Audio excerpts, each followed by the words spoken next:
Angela, Harry has been nominated for another award, and look, it's been celebrated by some, panned by others. What's the award and what's the issue? It's an award in memory of an NFL player called Pat Tillman, who was also a member of the Army in the US, who lost his life fighting in Afghanistan.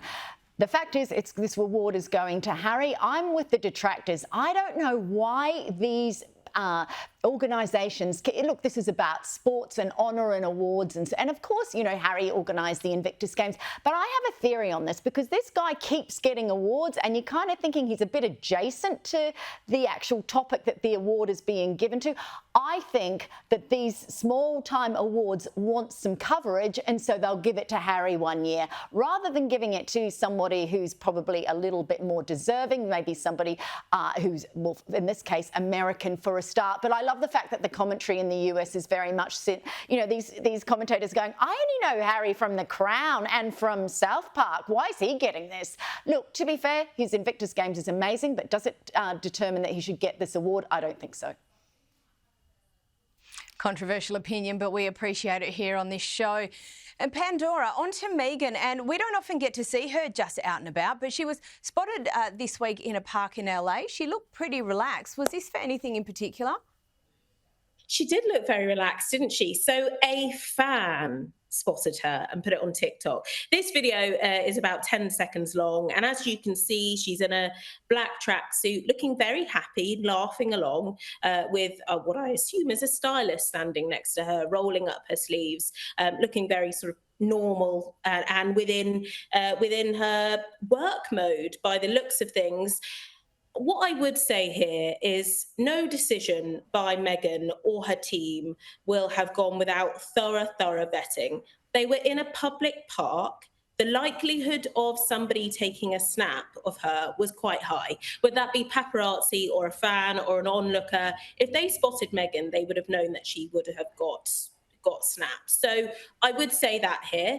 But lots of people are thinking perhaps this is an Ivy Park collaboration. If you're looking at the tracksuit, and we know that she's friends with Beyonce and other Hollywood stars, and that goes back to when there was that Lion King premiere in London where we saw that photo of Beyonce and Meghan hugging.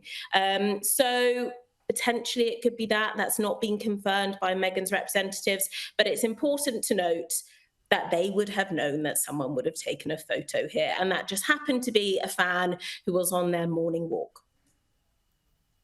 Love that.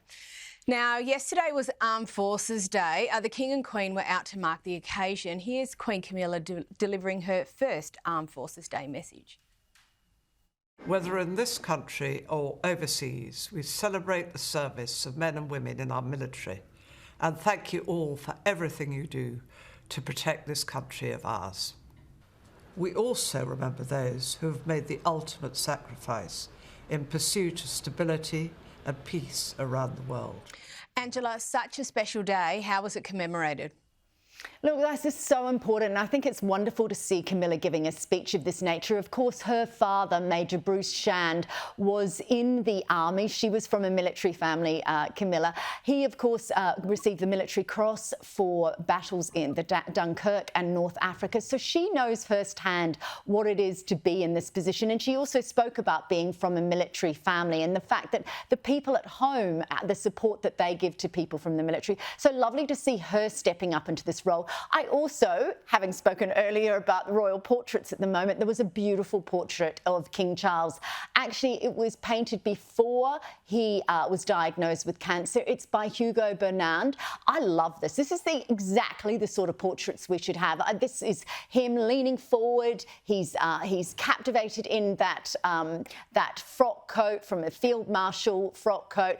You've got all his military insignia there. This is what the royals do. This is what they stand for. And I know there's been talk about the fact that Prince George won't necessarily have to go into the military, but Harry was in the military, Charles, William, they've all had military roles. And to be able to celebrate this, particularly at a time when defence is there is interesting conversations around funding around defence and what it means to people, the world of service, that the royal family is highlighting this is very important. Absolutely, and I agree. I absolutely loved that portrait. I thought it was incredibly elegant. Angela Mollard, Pandora Forsyth, thank you so much for joining us this evening.